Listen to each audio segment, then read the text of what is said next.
에베소서 4장의 말씀과 빌립보서 4장의 말씀을 갖고 기쁨, 더 많이 기뻐해야 할 여러분에게, 기쁨, 더 많이 기뻐해야 할 여러분에게 라는 제목으로 함께 하나님 말씀을 나누도록 하겠습니다.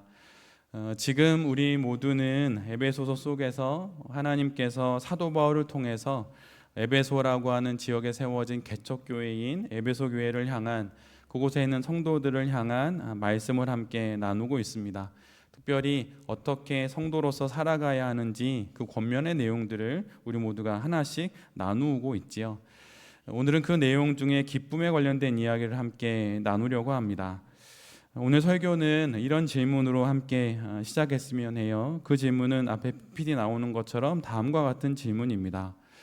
성도의 제일 되는 목적이 무엇입니까? 앞에 PPT가 혹시 나왔을까요?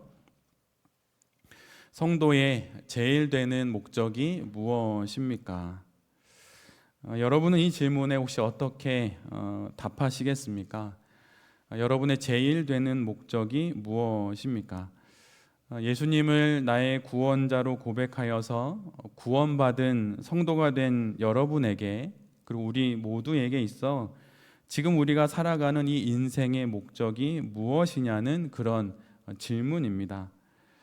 이 질문에 대해서 지금까지의 신앙의 경험과 또 교회 생활로 그냥 툭 대답하지 않았으면 합니다. 조금은 더 진지하게 성도로 살아가는 우리 인생의 제1 되는 목적이 무엇인지 잠시 자기 자신에게 물어보았으면 합니다. 세상 사람들에게 이런 질문을 던지면 그들은 나름의 대답을 할 것입니다. 그렇다면 우리의 대답은 그들의 대답과 차이가 있습니까? 아니면 똑같은가요? 아니면 말로는 차이가 있다고 말하지만 삶으로는 차이가 없는 것은 아닌지, 아니면 혹시 신앙으로 인생을 살아가지만 신앙 인생의 목적을 딱히 갖고 있지는 않은 것은 아닌지 한번 생각해 보았으면 합니다. 하나님 앞에서 정직한 영혼이 되어 스스로에게 마음으로 묻고 한번 대답을 찾아보았으면 합니다. 우리의 제일 되는 인생의 목적은 무엇입니까? 이 질문은 더 정확하게 말하자면 이렇게 바꿀 수도 있을 것이에요. 왜 여러분은 그냥 사람이 아니라 성도로 살아가고 계십니까? 왜 굳이 성도로, 그리스도인으로 살아가고 계십니까? 또 다른 의미로는 여러분은 왜 예수 그리스도를 믿으십니까? 라는 질문이 될 수 있습니다. 우리는 아주 쉽게 우리의 인생의 제일 되는 목적을 질문하고 또 이것에 대해서 이렇게 쉽게 대답할 수 있습니다. 하나님께 영광을 돌리기 위해서 살아갑니다. 이것은 고린도전서 10장 31절의 말씀에 근거하고 있습니다. 우리 모두가 잘 알고 있는 말씀이지요. 그런즉 너희가 먹든지 마시든지 무엇을 하든지 돈을 벌든지 하루 더 인생을 살든지 그 모든 것을 다 하나님의 영광을 위하여 하라. 어디에 가든 어떤 일을 하든 모든 곳에서의 모든 일들을 하나님의 영광을 위하여 해야 한다는 말씀입니다. 이것은 교리적으로 웨스트민스터 소요리 문답 제 첫 번째 질문으로 우리 모두에게 잘 알려져 있습니다. 제일 첫 번째 질문은 똑같은 것이에요. 사람의 제일 되는 목적이 무엇입니까? 그 뒤에 이렇게 친절하게도 답은 기록되어 있습니다. PPT로 보시면 사람의 제일 되는 목적은 하나님을 영화롭게 하고 하나님을 영원토록 즐거워하는 것입니다. 이렇게 답해 놓고 있습니다. 여기서 하나님을 영화롭게 한다는 것은 물론 신학적으로는 다양하고 길게 설명할 수 있지만 고린도전서 10장의 말씀을 그대로 인용하여서 한마디로 하나님의 영광을 위해 사는 것, 하나님의 영광을 드러내며 사는 것, 그것을 의미합니다. 그것이 바로 하나님을 영화롭게 하는 것이에요. 이 질문과 대답은 인간의 삶의 궁극적인 목표가 무엇인지에 대한 성경적인 관점을 잘 말해주고 있습니다. 이를 통해 우리는 쉽게, 아주 쉽게 하나님을 영화롭게 하는 일이 우리의 목적이 되어야 한다고 말합니다. 그런데 여기서 우리가 질문을 던져야 하는 것은 이것을 나의 삶의 목적으로 정말 받아들이고 있느냐 하는 것입니다. 정말 이것을 여러분의 한번 그러게 마지막인 이 인생의 목적으로 정말 삼고 계십니까? 혼내는 게 아니에요. 그게 아니라 정말 묻는 거예요. 여러분, 정말 하나님을 영화롭게 하고 하나님께 영광을 올려드리는 게 여러분의 인생의 목적입니까? 만약에 아닌 것 같은데요? 이런 마음이 든다면 여러분, 그 말을 하나님께 말씀드려야 합니다. 성경은 그렇게 말하고 있고 웨스트민스터 교리 문답에서도 그렇게 말하지만 저는 제 인생의 목적이 아직 그것은 아닌 것 같습니다 라고 여러분 말해야 합니다. 그래야 믿을 수가 있어요. 사실 이런 말들은 마치 기름기가 쫙 빠진 퍽퍽한 치킨처럼 우리의 목에 잘 넘어가지지가 않습니다. 사실 이것은 아이들에게 물어보면 아이들은 정말 정직하게 이야기해요. 얘들아, 너희들의 인생의 목적이 하나님의 영광을 위한 거야. 영광을 위해 넌 모든 걸 해야 돼. 이러면 아이들은 아주 솔직하게 답합니다. 정말? 진짜 그래야 되는 거야? 나 재미있게 인생 살면 안 되는 거야? 그러면 안 돼. 하나님의 영광을 위해 살아야 돼. 정말이야? 그게 그리스도이냐? 진짜로? 이렇게 되는 거예요.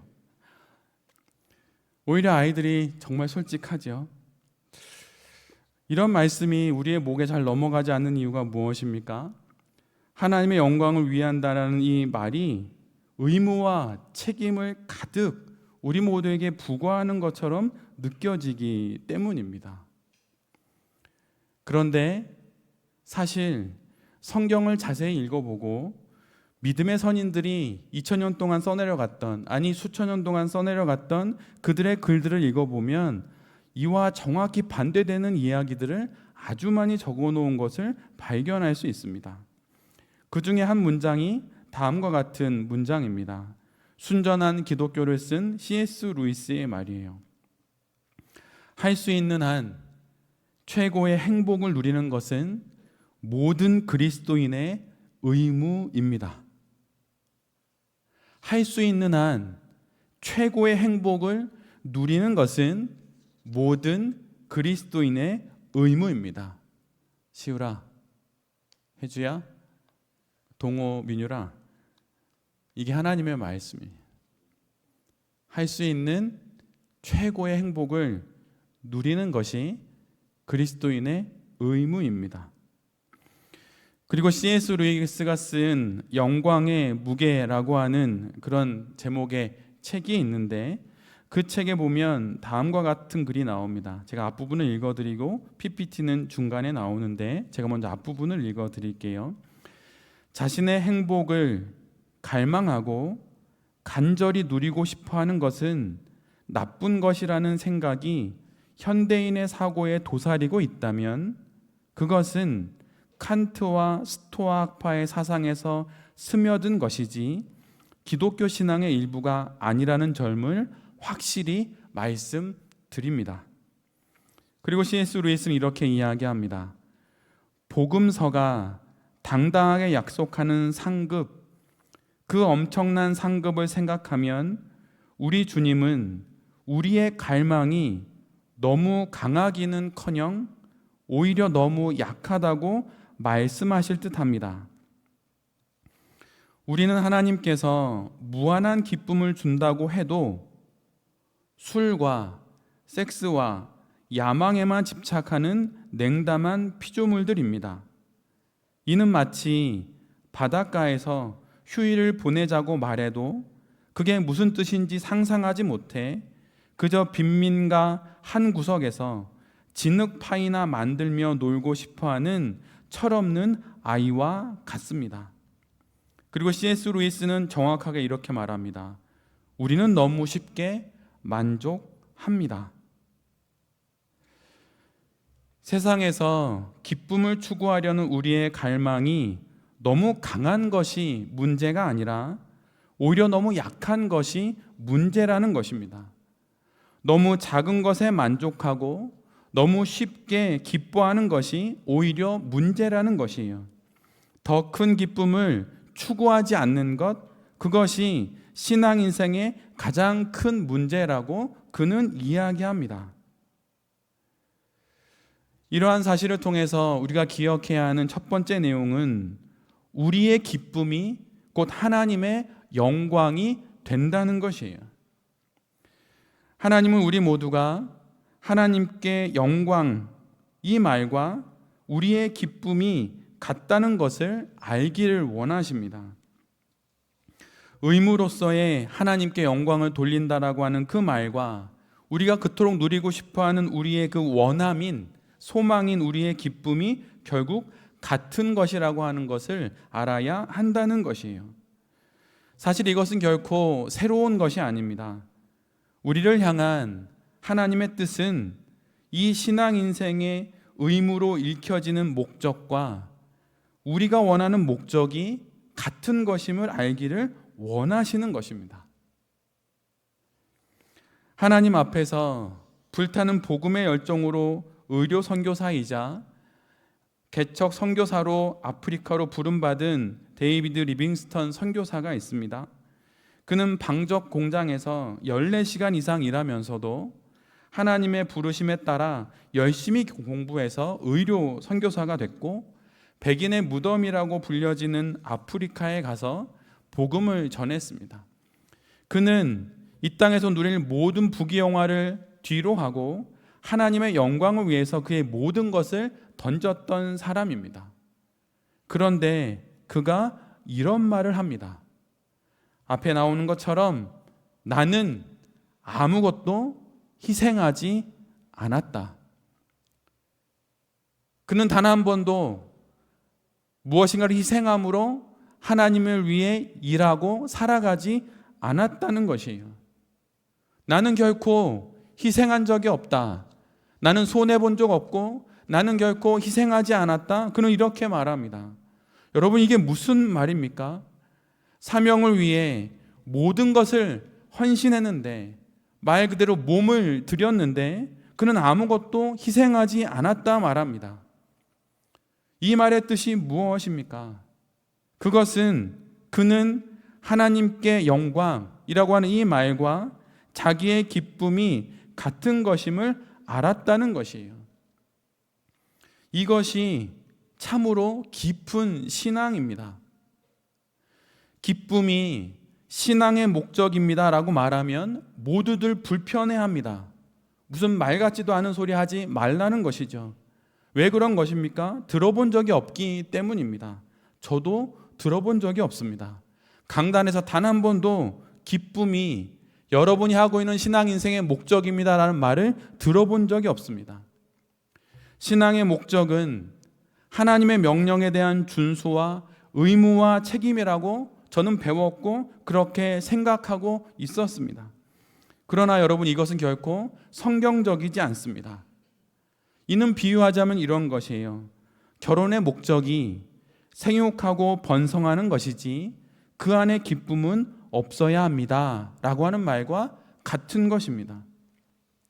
이는 또한 마치 사과를 한 입 베어 물면서 맛은 느끼지 말아야 합니다 라고 말하는 것과 똑같은 것이에요.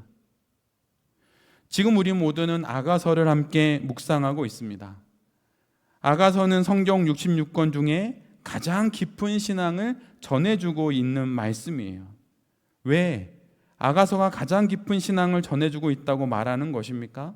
그것은 하나님과 우리 사이의 가장 깊은 부분, 바로 사랑을 다루고 있기 때문입니다. 한 성도의 하나님을 향한 가장 깊은 신앙은 다름 아닌 사랑입니다. 책임의 완수, 의무의 준수, 사명의 성공, 헌신이 아닙니다. 사랑입니다.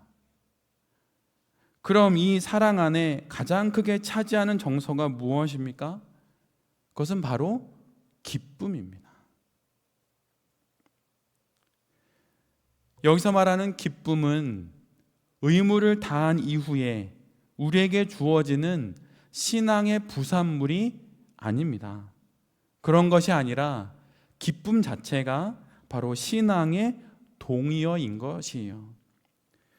그런데 한국 교회에서 이 기쁨은 쏙 빠져 있습니다.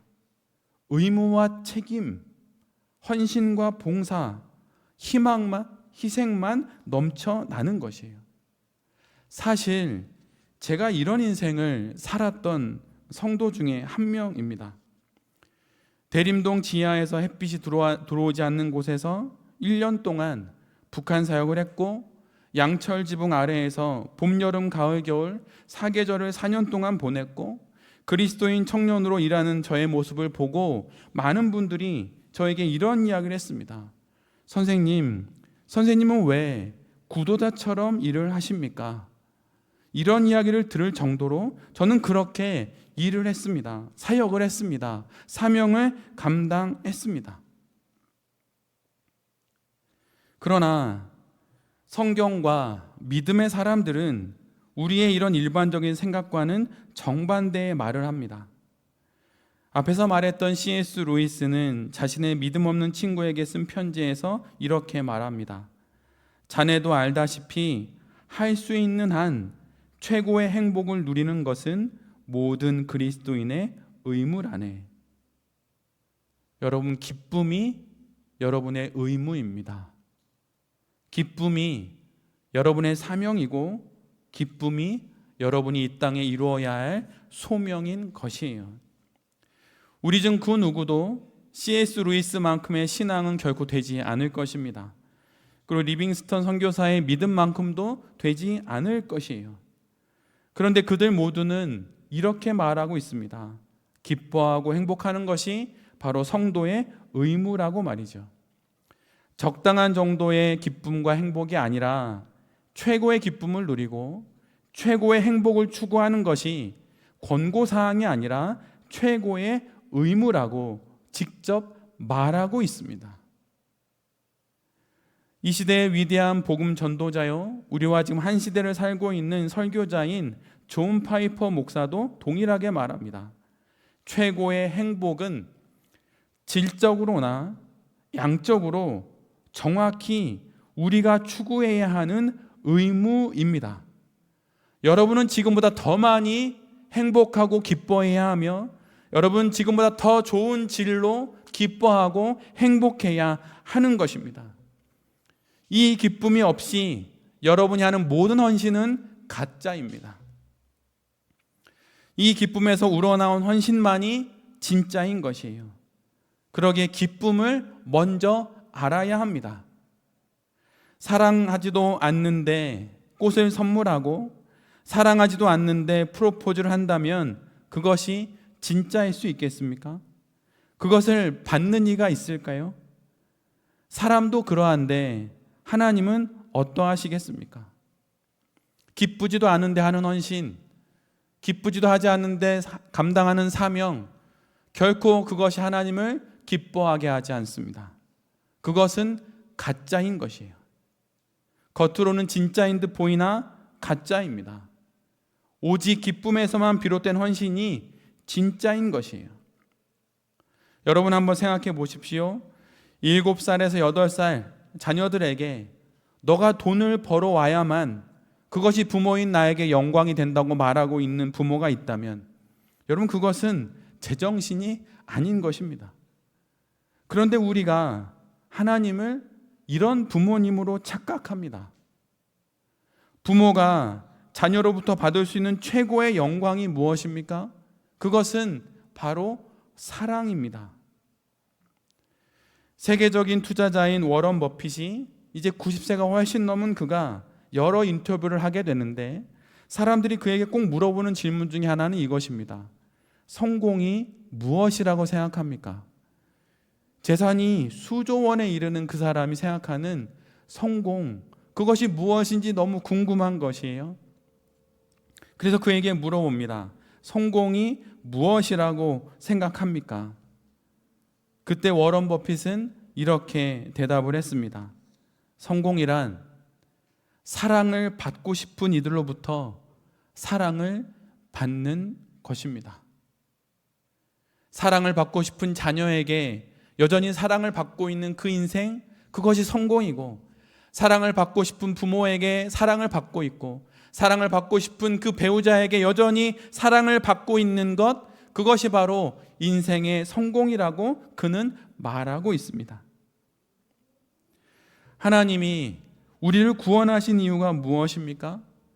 크나큰 사명을 우리에게 부여하시고 우리에게 무엇을 얻고자 하나님이 우리를 구원하신 것입니까? 아니면 하나님께서 어떤 큰 부담감을 가지셔서 우리를 구원하신 것인가요? 아니면 거룩한 사역이기 때문에 우리를 구원하신 것입니까? 아닙니다. 하나님이 우리를 구원하신 건 단 하나의 이유밖에 없어요. 바로 우리를 사랑하시기 때문입니다.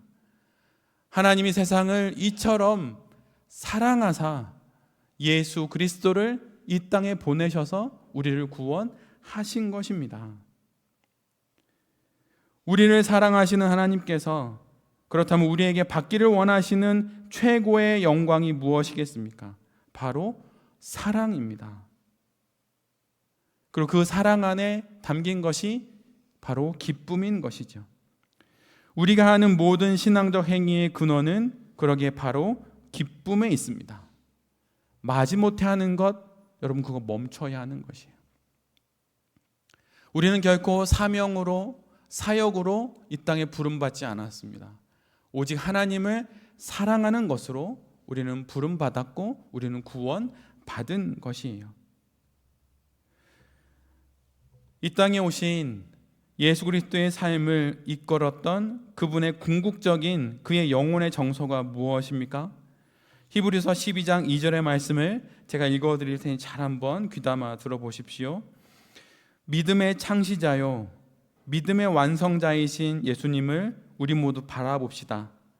그는 자기 앞에 놓여있는 기쁨을 내다보고서 부끄러움을 마음에 두지 않으시고 십자가를 참으셨습니다. 그리하여 그는 하나님의 보좌 오른쪽에 앉으셨습니다. 예수님이 부끄러움을 마음에 두지 않으시고 십자가를 참으신 이유가 무엇입니까? 그것은 바로 기쁨 때문입니다. 앞에 놓여있는 기쁨을 내다보셨기 때문이에요.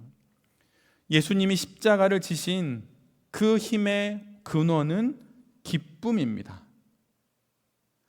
아이를 낳은 엄마가 그 긴 진통의 시간을 보내는 이유가 무엇입니까? 아기를 만날 수 있다는 그 기쁨을 내다보기 때문입니다. 기쁨입니다. 그 기쁨으로 진통의 시간을 견뎌내는 것이에요. 그러기에 기쁨은 우리의 신앙의 일부가 아니라 신앙의 전부이고 신앙 그 자체이고 신앙의 뿌리입니다. 기쁨은 신앙이 맺게 되는 열매가 아니라 신앙이 가능케 하는 에너지입니다. 마치 기름이 있어야 자동차가 움직이듯 기쁨이 있어야 신앙이 움직이는 것이에요. 성도가 되기 위해서는 그러기에 기쁨을 추구해야 합니다. 그런데 우리 대부분은 오히려 성도가 되기 위해 기쁨을 추구하지 않아야 한다고 생각합니다. 틀린 것입니다. 틀린 것입니다. 여러분, 기쁨을 추구하십시오. 작고 부족하고 모자란 기쁨이 아니라 가장 최고의 기쁨을 추구하십시오. 우리의 기쁨이 하나님의 영광이 됩니다. 이제는 더 이상 기쁨을 추구하지 않는 것이 하나님께 영광이 된다는 이 잘못된 신앙에서 벗어나 기쁨을 추구함으로 하나님께 영광을 돌리는 우리 모두가 되어야 하는 것입니다. 마음껏 기뻐하십시오. 더 많이 기뻐하십시오. 이후로 남은 이 땅의 생명의 모든 시간들 속에서 여러분 더 많이 기뻐해야 합니다. 교회에 오면 기뻐해야 하고, 교회에서 지체들과 만나면 웃어야 하고, 지체들과 함께 삶의 소소한 이야기를 나누며 여러분 기뻐해야 하는 것이에요. 그것이 하나님께 영광입니다. 북한 사역을 20년 한다고 하나님께 영광이 되는 것이 아니에요. 여러분이 선교사로 나간다고 하나님께 기쁨이 되는 것이, 영광이 되는 것이 아닙니다. 여러분이 계신 그곳에서 여러분이 기뻐할 때 하나님께 영광이 되는 것이에요. 예수 그리스도처럼 말입니다. 그렇다면 하나님께 영광이 되는 기쁨은 어떤 것일까요? 내가 기뻐하는 모든 것을 하면 그게 다 하나님께 기쁨이 되는 것일까요? 여러분, 그렇지는 않습니다. 하나님께 영광이 되는 기쁨, 그것은 무엇입니까? 그것은 우리의 진짜 최고의 기쁨인 하나님을 기뻐하는 것이 바로 하나님께 영광이 되는 기쁨이에요. 여러분, 믿음을 갖고 예수 그리스도를 믿게 된 것이 여러분 정말 기쁘십니까? 그 기쁨이 하나님께 영광이 되는 것입니다. 적당히 기쁘고 헌신하는 것으로 하나님께 영광이 되는 것이 아니라 예수 그리스도를 믿은 나의 이 인생이 하나님이 나의 기쁨이 된다고 하는 그 기쁨이 내게 있을 때 그것이 하나님께 영광이 되는 것이에요. 그 기쁨이 바로 하나님이 기뻐 받으시는 그분의 영광이 되는 것입니다. 시편 16편 11절에 이런 말씀이 있어요. 주께서 생명의 길을 내게 보이시리니 주의 앞에는 충만한 기쁨이 있고 주의 오른쪽에는 영원한 즐거움이 있습니다. 성도가 궁극적으로 추구해야 하는 최고의 기쁨, 최고의 행복이 하나님 앞에 있고 하나님의 오른편에 있습니다. 이를 정리하자면 성도가 추구해야 하는 가장 최고의 기쁨은 하나님을 기뻐하는 것이고 하나님 안에서 기뻐하는 것이며 하나님으로 인해 기뻐하는 것입니다. 기쁨의 목적으로서 하나님을, 기쁨의 장소로서 하나님 안에서, 기쁨의 원인으로서 하나님으로 인해 기뻐하는 그 기쁨이 모든 인류가 누릴 최고의 기쁨이요 최고의 행복인 것이에요.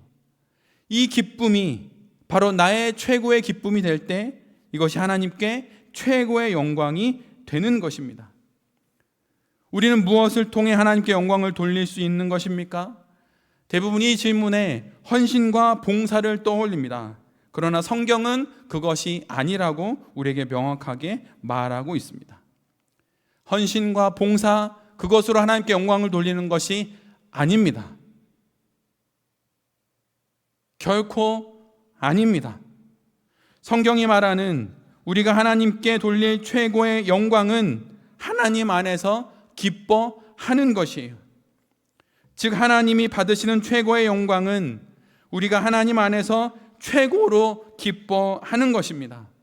우리가 하나님 안에서 최고의 기쁨을 누릴 때 그것이 하나님이 받으시는 최고의 영광이 되는 것이에요. 이것은 자녀들에게 선물을 주어 보면 압니다. 선물을 받고 너무나 기뻐하는 자녀들의 모습을 볼 때가 있습니다. 그 선물이 물론 기쁜 것입니다.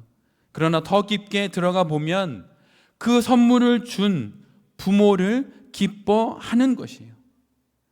즉 부모 안에서 기뻐하는 것입니다.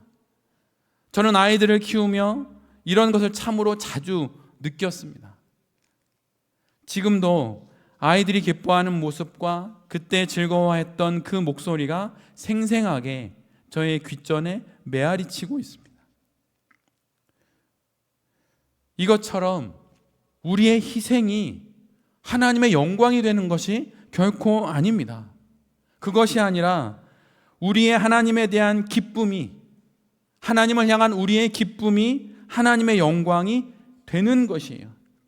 그래서 하나님께 영광 이렇게 적혀 있는 카드를 뒤집으면 그 뒷면엔 하나님을 향한 기쁨 이렇게 적혀 있는 것입니다. 하나님께서는 하나님의 영광을 위해 우리를 창조하셨고 우리를 구원하셨습니다. 그러나 이것과 정확히 똑같은 말이 하나님께서는 우리의 기쁨을 위해 우리를 창조하셨고 우리를 구원하셨다는 말입니다. 그래서 우리의 기쁨이 하나님의 영광의 동의어가 되는 것이에요. 그래서 하나님께 영광을 돌리는 삶은 결국 하나님 안에서 기뻐하는 삶인 것입니다. 최고의 기쁨은 최고의 하나님 안에 있기 때문이에요. 즉 하나님 안에서의 우리의 기쁨을 점점점 극대화하는 것이 결국 하나님께 영광이 된다는 것입니다. 이런 면에서 여러분은 하나님께 영광을 돌리고 계십니까? 헌신과 봉사, 섬김과 사명, 책임과 의무를 다하는 것 말고 하나님 안에서 참으로 기뻐함으로 하나님께 영광을 돌리고 계십니까? 이제는 우리가 그리해야 하는 것입니다. 그래서 하나님의 영광을 위한 것과 우리가 최고의 기쁨을 추구하는 것은 결코 상충되지 않습니다. 이것은 같은 말인 것이에요. 그래서 앞에서 말씀드린 웨스터민스터 신앙 고백의 첫 질문에 대한 대답, 사람의 제일 되는 목적은 하나님을 영화롭게 하고 하나님을 영원토록 즐거워하는 것입니다 라고 하는 이 대답을 조금 더 명확한 의미로 바꾸면 다음과 같은 말로 바꿀 수 있습니다. 사람의 제일 가는 목적은 하나님을 영원토록 즐거워함으로써 그분을 영광되게 하는 것입니다. 우리가 하나님을 참으로 기뻐함으로 우리는 하나님을 참으로 영광되게 할 수 있는 것입니다. 이것이 하나님이 그토록 받고 싶어 하시는 그 영광인 것이에요. 더 이상 헌신과 사명으로, 책임과 의무로, 경건과 거룩의 경건의 모양으로 무엇인가 하나님께 영광을 돌린다는 착각을 하지 마십시오. 지난 20년 구도자라고 불릴 정도로 헌신하며 살았던 저의 삶의 과정을 통해 제가 만났던 하나님의 모습이기도 합니다. 기뻐하십시오. 그것이 하나님의 영광입니다. 그렇다면 하나님 안에서 가장 온전히 그분을 기뻐함으로 그분을 가장 영광되게 하는 것, 그것이 무엇일까요? 하나님 안에서 우리가 그분을 기뻐함으로 그것이 그분께 가장 큰 영광이 된다고 했는데, 그렇다면 하나님 안에서 가장 온전히 그분을 기뻐함으로, 최고로 기뻐함으로 그분을 가장 영광되게 하는 것이 무엇입니까? 그것이 바로 예배입니다.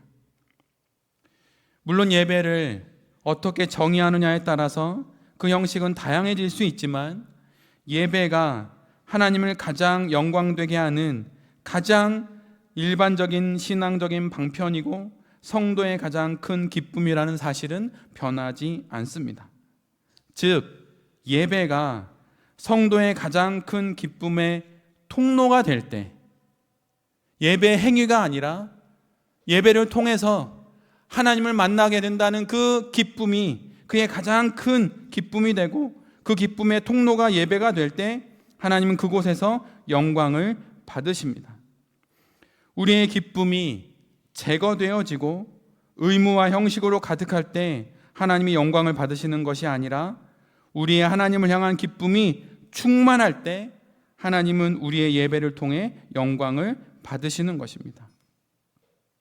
그래서 예배가 의무가 될 때에는 결코 하나님께 영광이 되지 않습니다. 오직 예배가 우리의 기쁨이 될 때 그 예배가 하나님께 영광이 되는 것이에요. 사실 저는 한국교회가 드리는 예배에 약간 불만이 있습니다. 왜냐하면 그 예배가 마치 강의를 듣는 것 같은, 마치 절제되어 있는 어떤 예전을 통과해야만 그것이 예배가 되는 느낌을 갖는 것 같아서 너무 안타까움이 있습니다. 예배는 기뻐해야 되는 것이고 하나님 안에서 참되게 기뻐하는 그 예배를 통해 하나님이 정말 영광을 받으시는 것인데, 저도 그것을 많이 경험해 보지 못했고 한국인이라고 하는 갖고 있는 태생적 정서 때문에 예배를 정말 영광되게 못 드리는 것 같아서 너무 힘들고 때로는 고민이 됩니다. 그래서 반대로 뒤집어서 눈물을 펑펑 쏟고 뜨겁게 방언을 하고 하는 것으로 하나님이 기뻐하는 예배를 드리는 것으로 생각하는 양극단을 뛰어넘는 그런 예배가 한국교회를 좌지우지하는 것 같아서 저는 너무나도 안타깝게 생각합니다. 그래서 사실 저는 한국교회가 드리는 예배가 아니라 오히려 서양교회가 드리는 예배를 통해서 하나님의 영광을 경험할 때가 많이 있습니다. 참여할 기회는 거의 없지만 영상을 통해서 보면서 그런 은혜를 많이 누립니다. 지난 주 중에 직장인 점심 예배를 드릴 때의 일입니다. 그분이 여기 계셔서 설교 원고에 이미 적어 놓은 거라 대상이 되시는 분이 여기 계시기에 전화할까 말까 하다가 그냥 전화하는 것이 서로에게 유익이 되는 것 같아 그대로 전화하려 합니다.